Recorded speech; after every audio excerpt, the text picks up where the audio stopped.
evening and welcome to the University of Houston and to the beautiful Moore's Opera House. It's great to have you here, and I'm so thrilled to see such a crowd here tonight. Thank you so much. I'm Andrew Davis. I am Dean of the Catherine G. McGovern College of the Arts here at the University of Houston, and again, it's really a pleasure to have you here. Thank you. So tonight we are here to enjoy and appreciate and pay tribute to this exquisite venue. You are sitting underneath, or we might say you are sitting literally within, the monumental artwork of one of the greatest artists of our time, Mr. Frank Stella.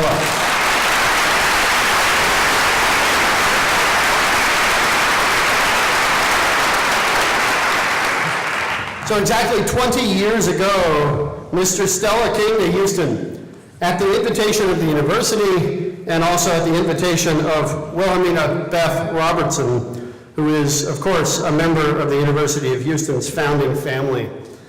Mr. Stella came here to realize this piece, Euphonia, the three-part installation which defines our Moore's Opera House and serves as the icon of one of the best performance halls of its kind in the country, and indeed as the icon, the anchor, in one of the best public university art collections anywhere in the country.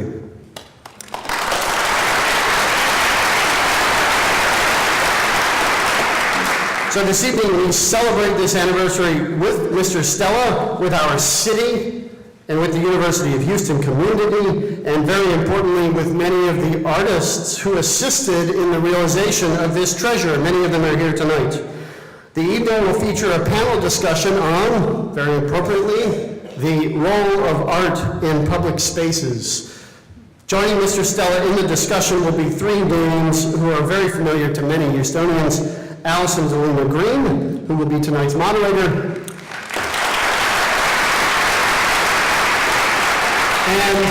and our panelists, Don Bacigalupi and Rick Lowe.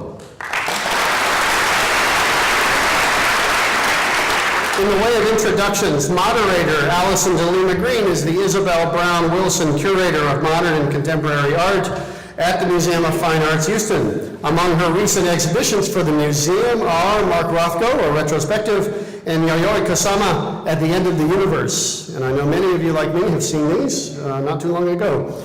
Ms. Green has served on the system-wide Art Accessions Committee here at the University of Houston, and she is currently a trustee of Gulf Coast, a journal of literature and art, which is published by the University of Houston's creative writing program in the English department. Panelists, Don Bacigalupi and Rick Lowe, each have strong ties to the University of Houston and have left impressive marks on both the national and the international art community, and they are widely recognized worldwide for it. Don Bacigalupi is an alum of the University of Houston who joins us from his current position as the founding president of the George Lucas Museum of Narrative Art in Los Angeles. Mr. Bacigalupi was director and chief curator of the University of Houston's Blaffer Art Museum when Mr. Stella's Euphonia was commissioned and created, and he went on from that position to become the executive director and president of the Crystal Bridges Museum of American Art. Rick Lowe is professor in the School of Art at the University of Houston and is perhaps best known as the founder of Houston's Project Row Houses, which is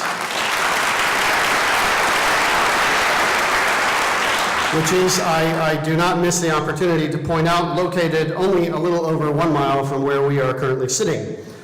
Professor Lowe was named by President Barack Obama to the National Council on the Arts in 2013, and 1 year later, he was, as we know, a recipient of a MacArthur Fellowship. We encourage you to refer to your programs for a little bit more in-depth information on this extraordinary panel that we've put together for you here tonight. The evening is brought to you by Public Art of the University of Houston and by the System-Wide Public Art Committee, members of which, many of the members of which are here this evening. I would like to especially acknowledge for a moment Dr. Harriet Stella, who joins us in the audience. Harriet, it's great to have you here.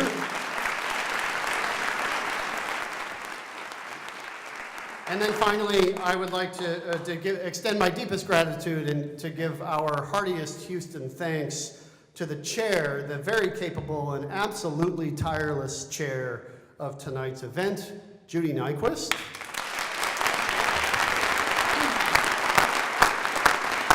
Judy, thank you so much. And then also, I've mentioned her before, but she deserves as many mentions as I can give her, Beth Robertson, whose inspiration really began it all, and she's also here. So over the coming months, you're going to be hearing a great deal about the public art program here at the University of Houston as we embark on a series of exciting events leading up to 2019 and the 50th anniversary of the collection. And we're proud to say that tonight is the first of these events. Please stay tuned, follow us, stay up to date on our new website and on our new social media channels.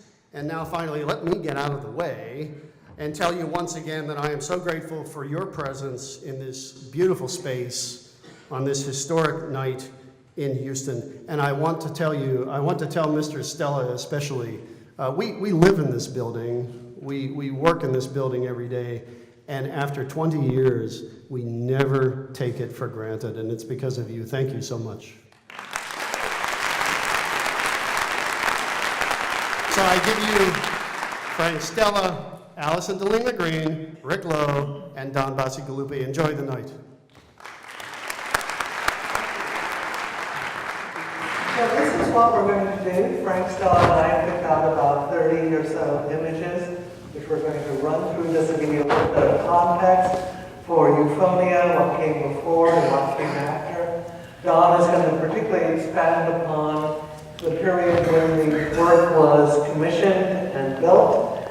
First-hand anecdotes, I think, are welcome.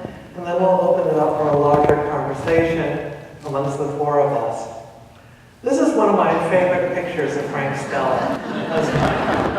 It was taken by his good friend, Hollis Frampton, part of his somewhat tongue-in-cheek series called The Secret World of Frank Stella, an ongoing series that went from the late 50s to the early 60s, a time when Stella was establishing himself firmly in the firmament of the New York art scene, having come there from being trained with remarkable teachers at Addison and at Princeton University.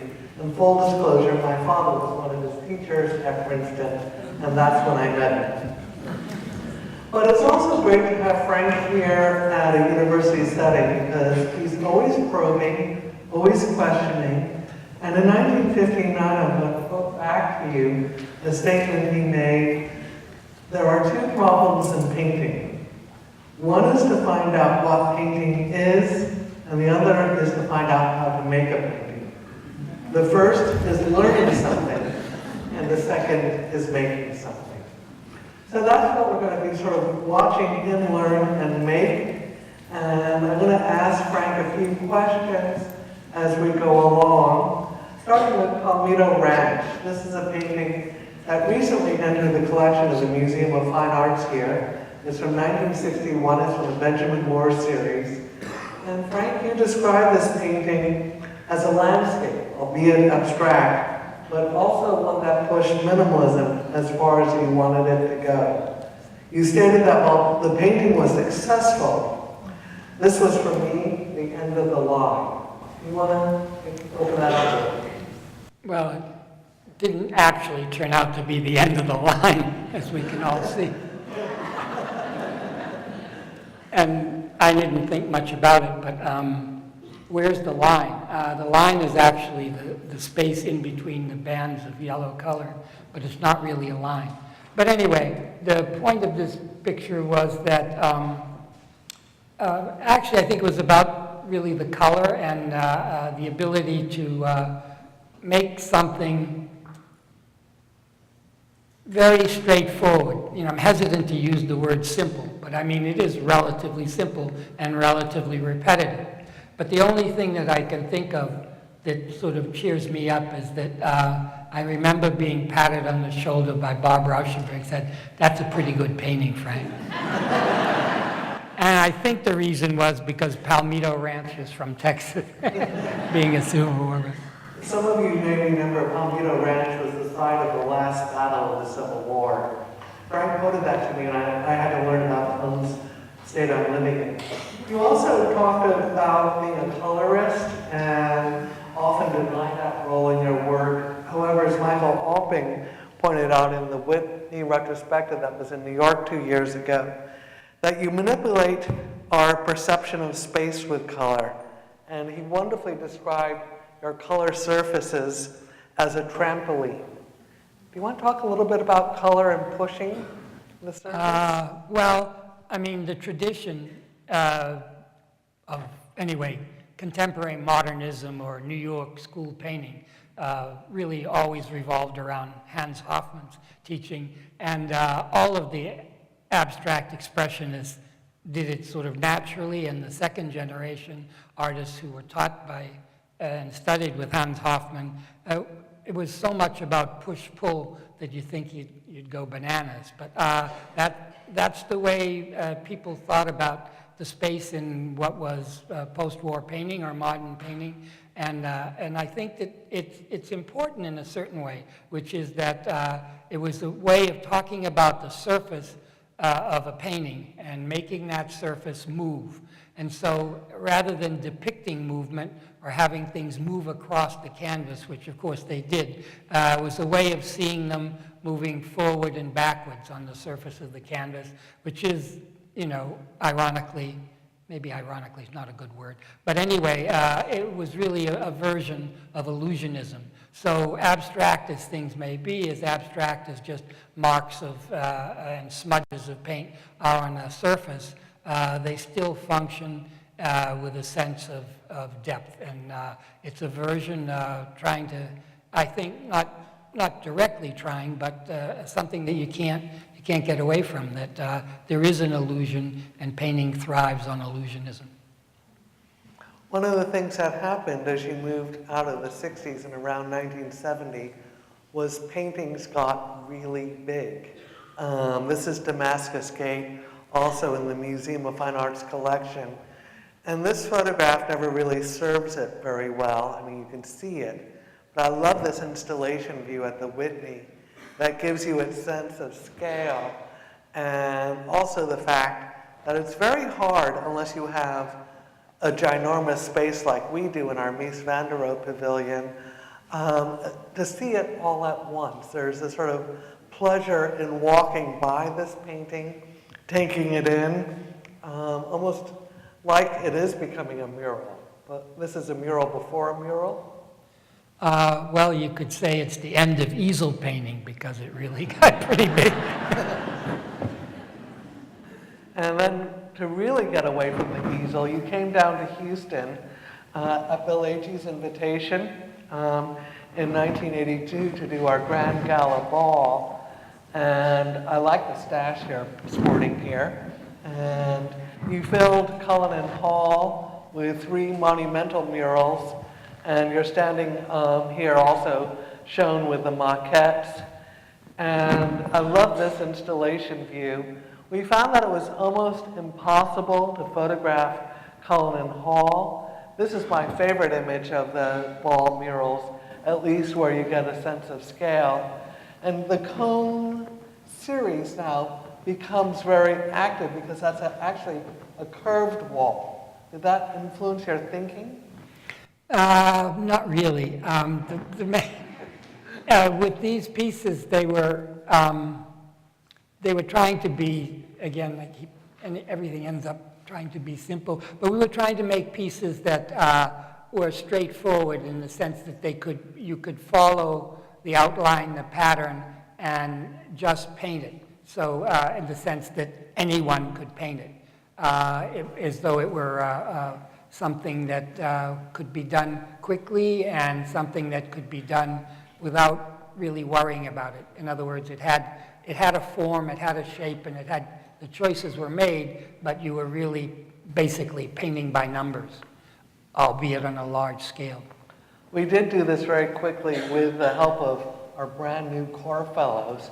It just kills me that they were painted over, and I sometimes want to chip into the wall and get back to those paintings. But then something came up that didn't happen quickly, a much more complicated sense of space that was introduced in Houston at least, with the Euphonia Commission. And this is part of the working process in the warehouse, and everyone's looking at this strange new shape that you introduced into your work in the 1990s that has its source in this. Smoke rings. Smoke, yes. It was interesting up to a point. I mean, the forms are interesting, and the smoke ring itself actually, under the right or conditions, would break up by bifurcating. So a large smoke ring could produce a lot of small smoke rings dropping out of it. And it was an interesting way, or an interesting creation of shapes and forms. And we thought at the time that it could be fairly tricky, that we could model from it. And at that time, well, actually a lot before that, but there's always been a lot of modeling from forms and shapes and ideas. But the modeling of the particles, we were told anyway at the time to forget it. They weren't going to tell us how the particles were going to behave under the climate changes or different humidity and all of those kinds of things, which we thought would show us a different kind of form and maybe something more interesting than we had. But it still worked out pretty well. So, do you want to tell us a little bit about this strange painting? Wonderful work on fiberglass Severambia that I think takes its title from a utopian island, an imaginary place imagined by a writer working in France in the 17th century. Yeah, good for him. But but the idea here was about what happens here in the building or working on architectural surfaces. But the basic issue here is surface. So you normally, or a conventional idea about painting is that you paint on a flat surface or you paint on a given surface. But everything is conditioned by the surface that you work on. And just as an example, to show you that it probably always was that way, if you're enamored of a flat surface and that's the way you make a painting, you paint on that surface. I mean, you only have to think of Lascaux, that those surfaces were very uneven. So surfaces can be complicated, and you can find them or you can make them however you want to help you express whatever it is you want to do on those surfaces. It could be make a painting or make holes in the surface. You could do a lot of things. But this was the beginning of an interest in forming the surface that you work on. And it's pretty straightforward, but it's a very normal kind of thing, expressed mathematically as a minimal surface. So if you draw an S on top, and then you have a rectangular yes, on the bottom, and you connect the two surfaces, you're going to get those compound curves, those connections. You do that with I don't know, spandex or something like that, and then you'd be, at the time, a lot of that was done with soap films too. And that was the idea, and the surface, and this was a freestanding surface that would take something that would be expressed on a flat surface and see how much it could change. So this It's over-explained, sorry. This traveled to the show Don Boccialupi put together for the Blaffer Gallery as this building was going up. So I'm going to turn the conversation over to Don a little bit to talk about this show and then about the construction of the Moores College. Thank you. Well, it was probably the show that I spent the least amount of time curating in my entire career, because I arrived here in 1996. The building was begun, and Beth Robertson had this extraordinary idea to commission this much larger work than the system-wide acquisition committee had ever undertaken previously. And in order to contextualize the commission and the making of this grand-scale work, we thought it would be important to document Frank's work in a larger conversation about public and monumental scale.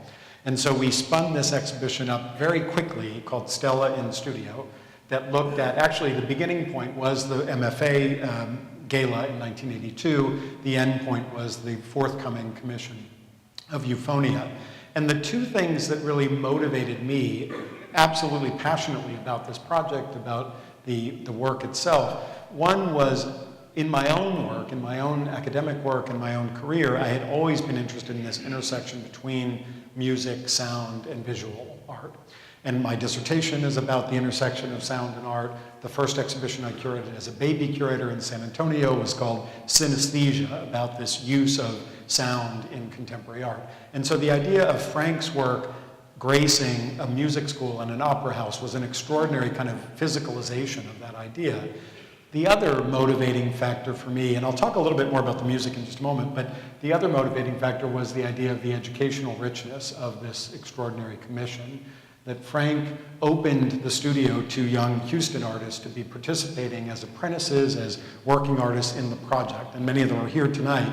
That educational possibility for a university museum, for a commission at a university was so rich and so opportunistic. When the exhibition opened, almost simultaneously the Frank Stella studio in Houston opened, and we were able to connect what was being shown in the exhibition, including the maquettes and the early virtual reality images of Euphonia with the studio itself. And so our docents, our education assistants were taking children from the exhibition to the studio. We had open days at the studio where HSPVA students came in and actually painted on very circumscribed passages. And it was an extraordinary mentor-apprenticeship relationship. And it was multi-generational, I would say, because Frank and his team was instructing the young Houston artists who created the work, and then they in turn were instructing many of the younger children who were coming to see it in action, and you've seen some images here. So that richness of the studio practice writ large and the educational possibilities of that happening in multiple generations was such a key component. And I think often, in fact today, 20 years later, looking at this great work, think about those young artists who, again, are here, who have gone on to their own careers, and the inflection point that this experience was for them, the learning that took place, the camaraderie, the communal effort in making this great work of Frank's design and creation, and then also the young children who came through and saw artists at work, creation of a great masterpiece, coming to see this work 20 years later. They're young adults now. And that generational transfer is, I think, the power of public art. It's the way in which public art resonates over time if we think about, ancient monuments and the way that they speak to us today, millennia later, and the way this work, 2 decades on, is having that relationship with Houston generations. Well, I'd just like to say one thing about what you can see is this the shot? Yeah. It's true, we're all working on it, and but there's something about a commission and the fact that we have to finish it. But we never get a chance, whatever's happening halfway through it or during the part, it's very hard to improve it or to let it be. It's very hard to let it find a life of its own, because there in the studio, you can work on it, or it can have a life of its own. But when you have to put it up on the ceiling and make it stick, it has to be finished. You're not going to go up there and change it. For example. Yeah. And the other thing about that is that in the drawings and in the thought about it, it was very difficult, again, to transferring it and the distance from the ground to the ceiling. It seemed at the time that it was overdone, that everything was too large, because you were terribly afraid it wouldn't read in any way so far away. And it's hard to tell how that is going to turn out, because the adjustments, it's not going to be adjusted. So it's a little bit like driving off a cliff. Well, I think you did it pretty well. We always sort of joke around here that this is your biggest smoke ring. That's true. But this is interesting, because this part... You can't quite see it here. Right, but this ellipse is much more under control. compared to the things that are in the hallway, whatever those arches are. So this wasn't your first theater. You did do The Princess of Wales, and I think Beth had actually seen that, and that inspired her to bring a similar project to Houston. And this was commissioned by David Mirvish. Yes, for the Princess, that's the back of the Princess of Wales Theater in Toronto. And that's a pretty big surface. Yeah, but that's outside, and I don't know. It's, you know, I'll be honest with you, I mean, it's much more straightforward. It's basically a rectangle with some things that it, and that it's just, it's more controllable, or more, well, it's easier to control, and it's, I suppose, easier to visualize, as much as you think, you know, you can go anywhere or do anything. You're still kind of limited to the rectangle. And then the interior? Well, that wasn't a rectangle, but it's a But it did give you an opportunity also to do these three-dimensional reliefs? Yes. We cast those from basically collage pieces that we made, quite crude ones actually, but it worked way better than I thought it would. And Yeah, that's a collage, and you can see that it's sort of three-dimensional. It's just things put together and mostly plastic, bent and twisted plastic. But then we cast that, and it worked. One more of your working studies.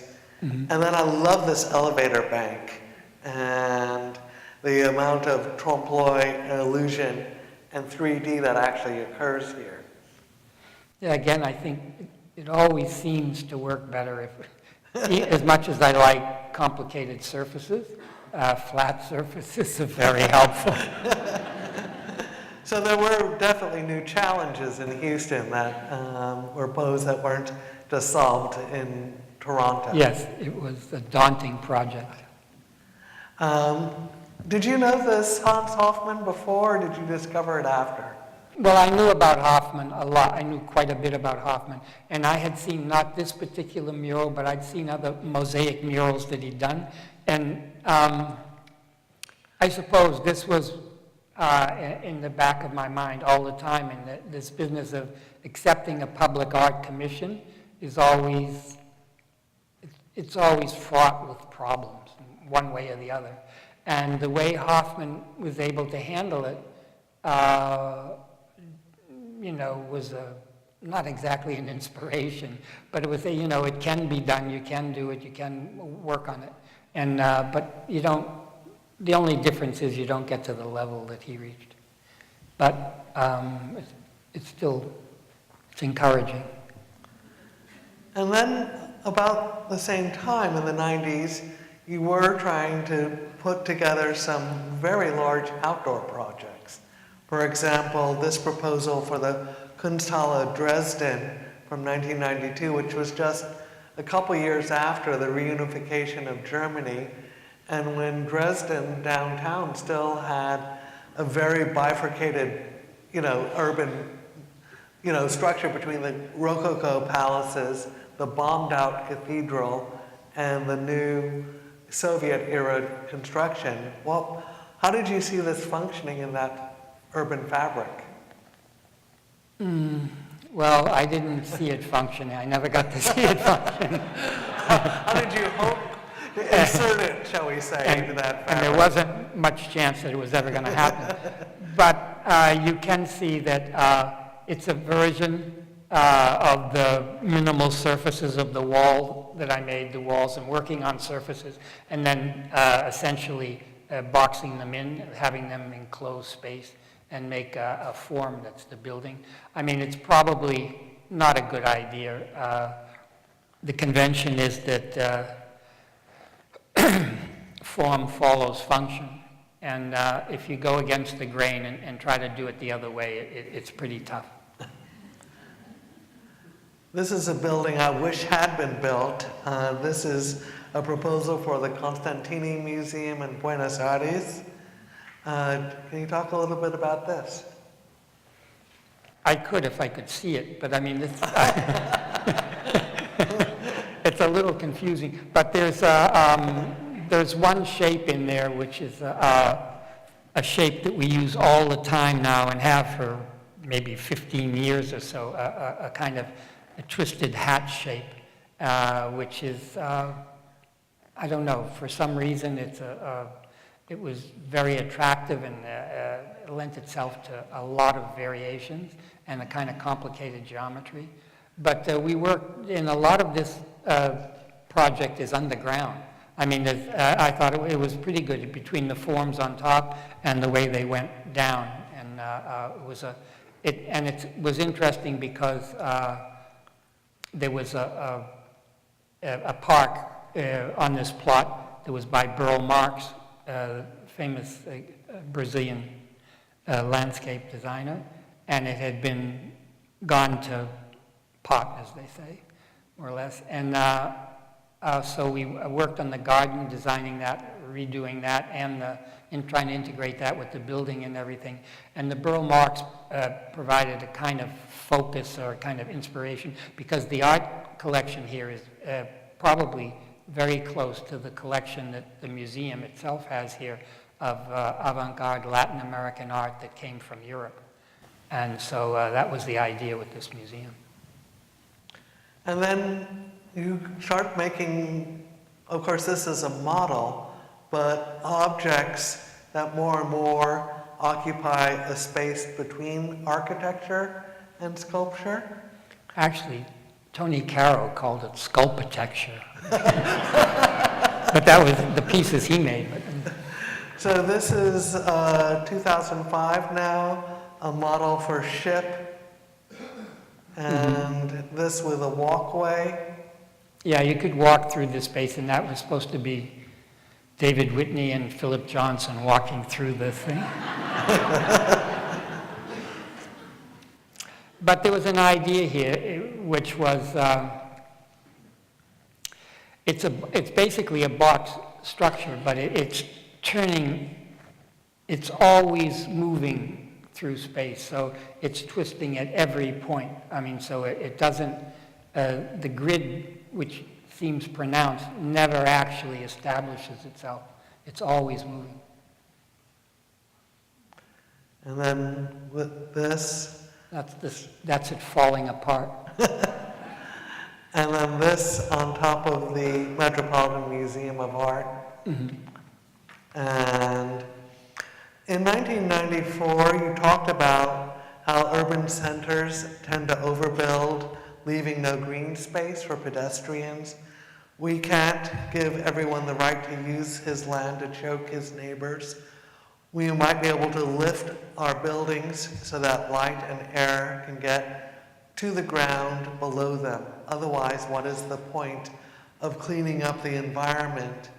And I think what I'm seeing, not necessarily an echo statement, I don't mean that, but in your most recent, what is it, sculpture detector? Let's forget it.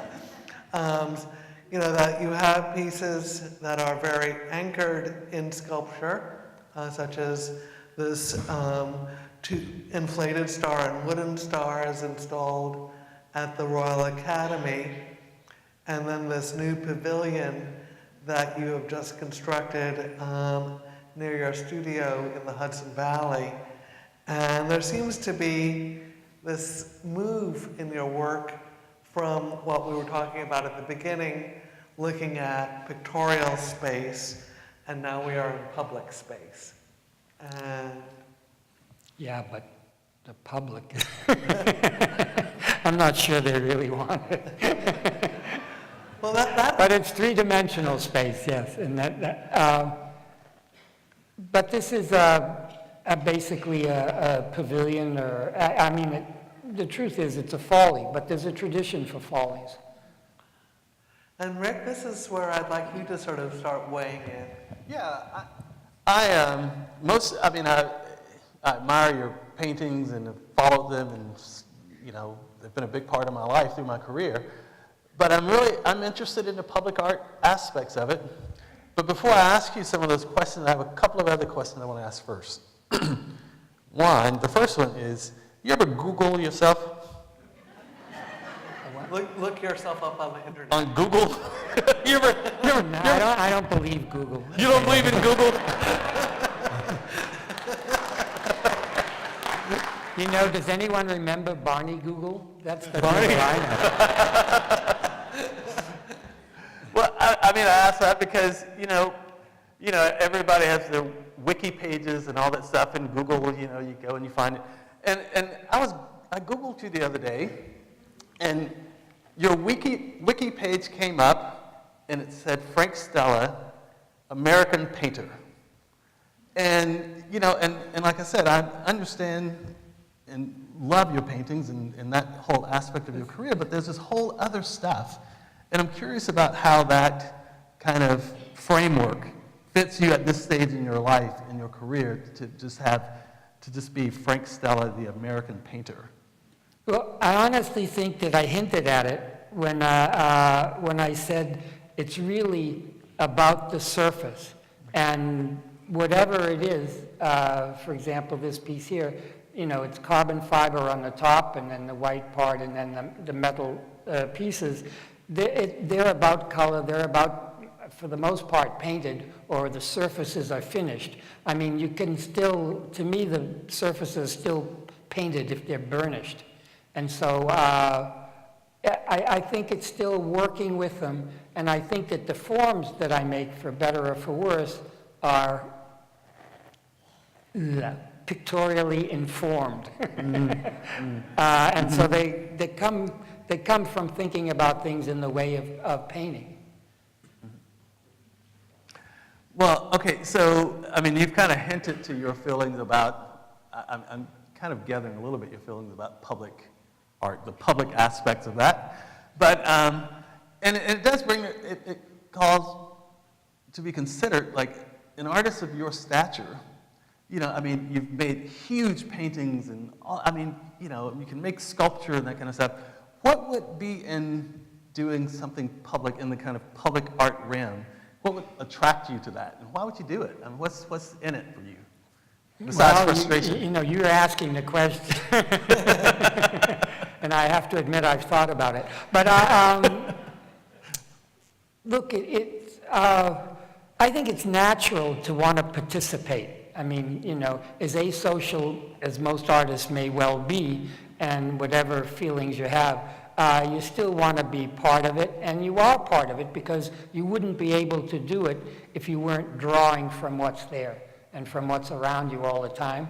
And, even I said, I mean, it's what I see. And so I see these things, these come from the public domain, and they're available to me, and I use them. And how I can turn them around, how they can go back into the public domain, it's not predictable. But I think that it's not really possible to make anything, and I always say, for yourself. Because in the end, it's not for you. I mean, it has to go on to another level. Although, to me, it's meaningless unless it gets by you or yourself. But does it have any interest for you that it actually reached such a much broader audience? So, pieces in buildings like this, people that may not make their way into museums or galleries, and all of a sudden, they come into that foyer and they're confronted with this huge piece that it's almost not possible to see it. But I don't know, you're not drawing me on. I mean, you're not giving me, that's true. But then for every time that people look at things, I mean, think of the number of times they ignore them. And and sometimes at their peril. I mean, and now with the phones, they may never look at anything anymore. Well, I'm not a social critic, but anyway. My favorite cartoon is still the one from in the New Yorker from about 10 years ago. I'm getting on the train. I'm on the train. I'm getting off the train.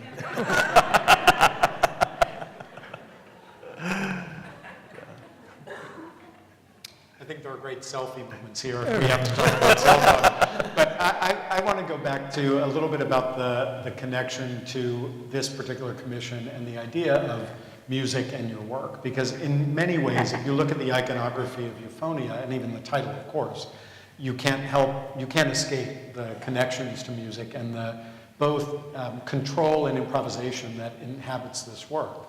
And I think going back to the studio process of working with young artists, from what I gleaned in that time and have recollected with some of the artists that are here that worked with you, there was a kind of orchestration of work that happened. So there were many individual artists with different hands and different capabilities that gravitated to different mark making, different themes within this work and really mastered them. And there was talk of an artist in the group who became expert in creating the surfaces and the textures that receive the imagery. Another that was the master at mixing your colors and making the right colors. And so this notion of the conductor, the composer, creating a magnificent work and employing or deploying the work of many experts, many individual voices, bringing them together in an orchestrated way seems to have great resonance, obviously, in this space. And that's what I love about this work. And I don't know in your practice, Frank, if you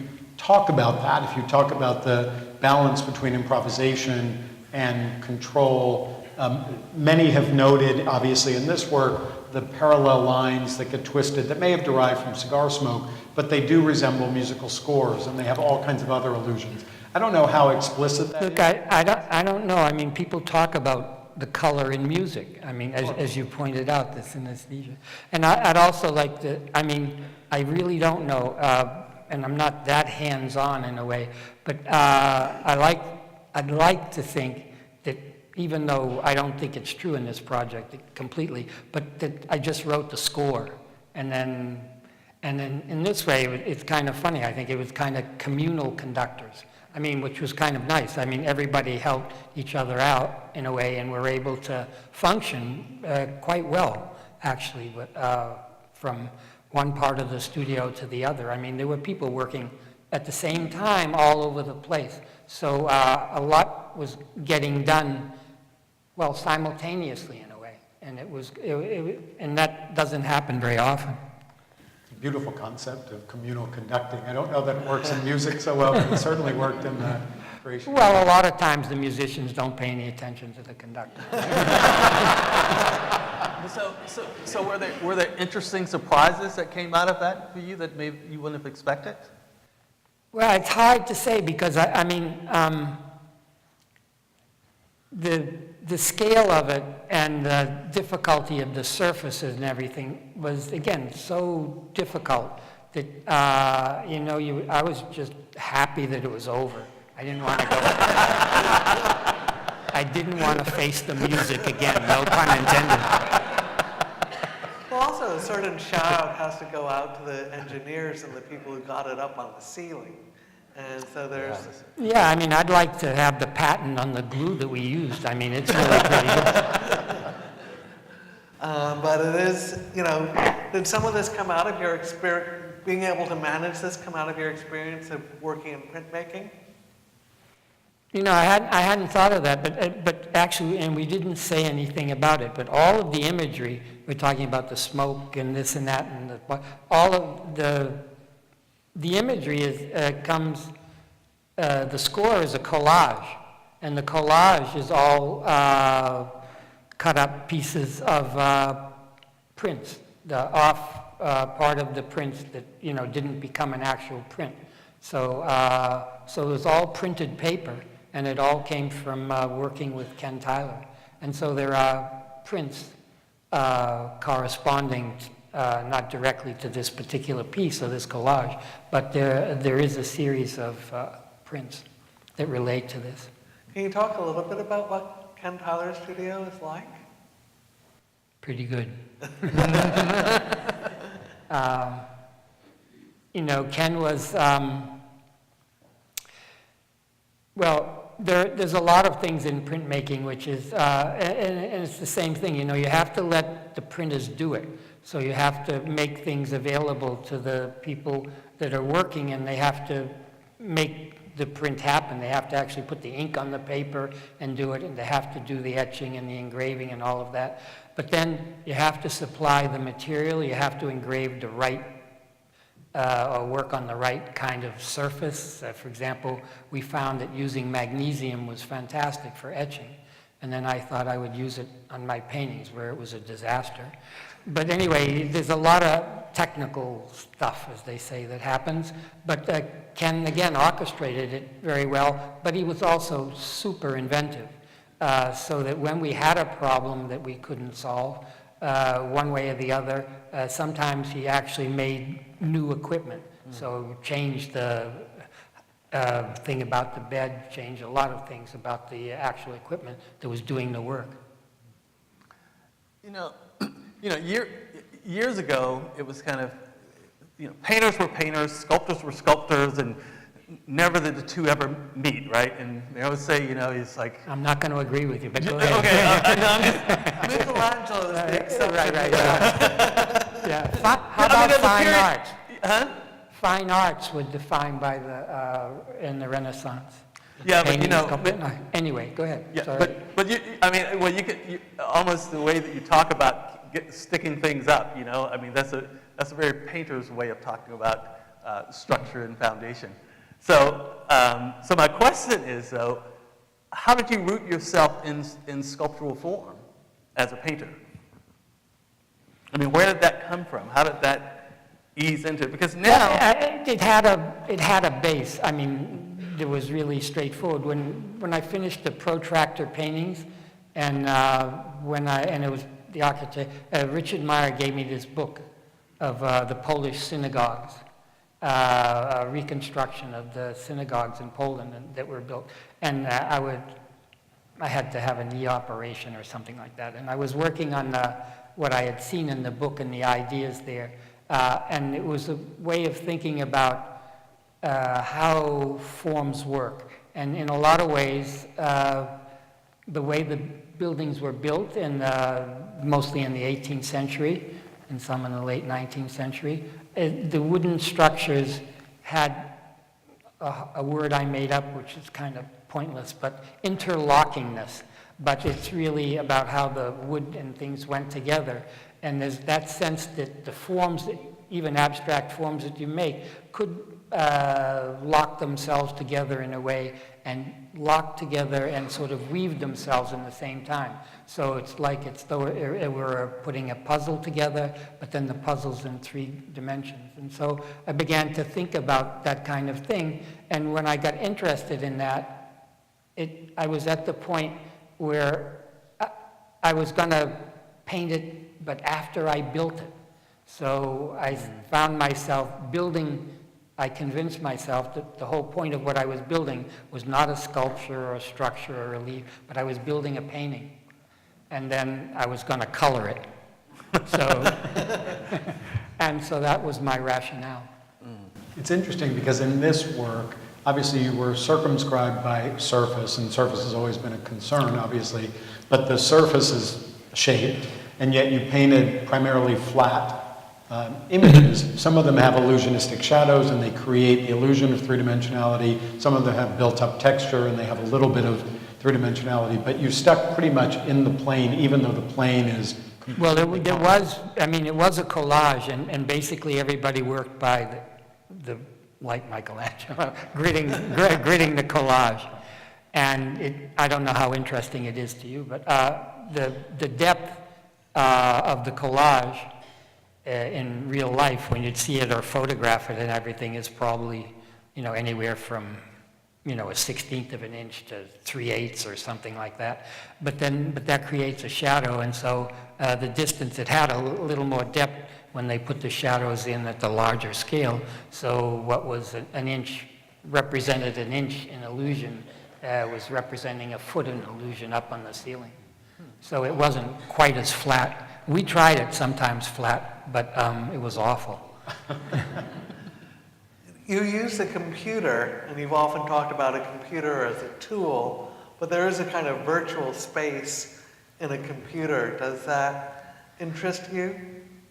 No, and there isn't a virtual space in the computer. I mean, although I don't know anything about computers. But, and I don't use a computer. Veronica and Igal, the people who work with me, do use the computer. But the computer we use almost exclusively, as far as I can tell, for modeling. We're really making a model. And what we do 9 times out of 10 is something that's not quite as good as those, if they're real or artificial flowers, doesn't really matter. But we would take that and scan it. And the scanning is important and it works in the computer. But once it's scanned and is in the computer, what you have is the form in a lot of different ways. But the real thing that you have is the geometry, which you can then use in a way that somebody would build that flower exactly like that for you in stainless steel, if you wanted it, if you could pay for it. But anyway, everybody works from the tapes of fabricators, so it was kind of inevitable. But it's still painting. I'm just curious about, what you're most excited about now in your work.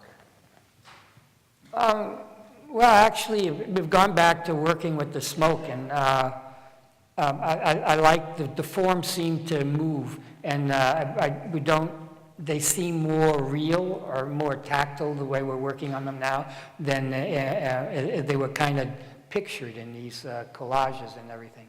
So I like the physicality of it now. When you did this Pillar Synagogues, not only were you laid up, but you just finished your big Museum of Modern Art retrospective. And you've just had a retrospective at the Whitney that traveled across America. You have an amazing show that just opened in Florida. Does having this sort of chance to look at the retrospective make you sort of think, okay, let's start afresh? Let's open up some new doors? I don't know, you got any suggestions? We'll just have to break your knee until you get some new ideas. But certainly, one of the things that I thought was wonderful about the Whitney show, and I haven't seen the Florida show yet, but I hear that what you've done with Florida very successfully, and also was brilliantly realized at the Whitney, was the retrospective wasn't chronological.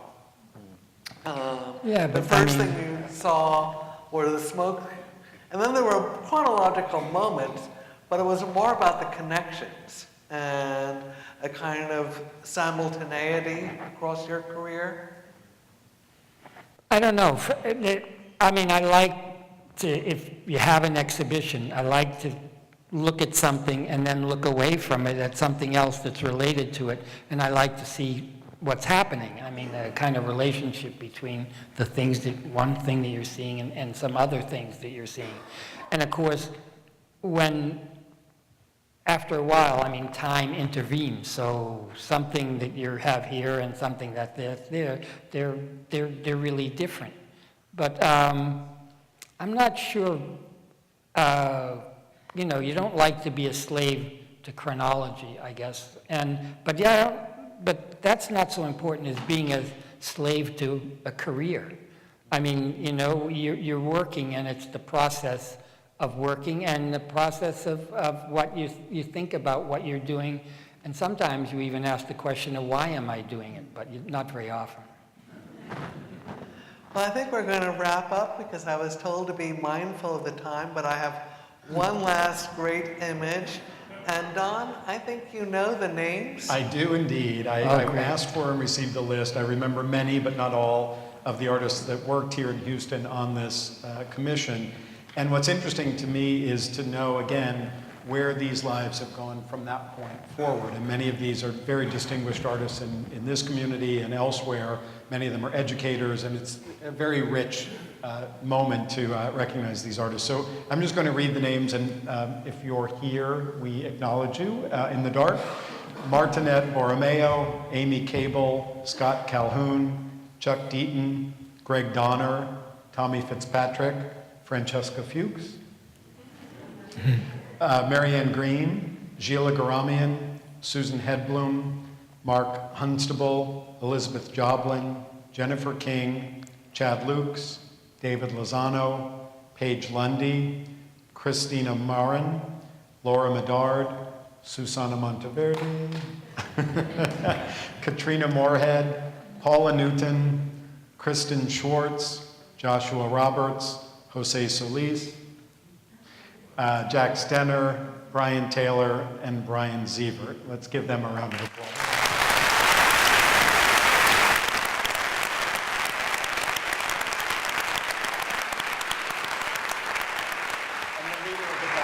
And the leader of the back, the young man in the blue shirt, I think his name's something like Frank Stella. As well.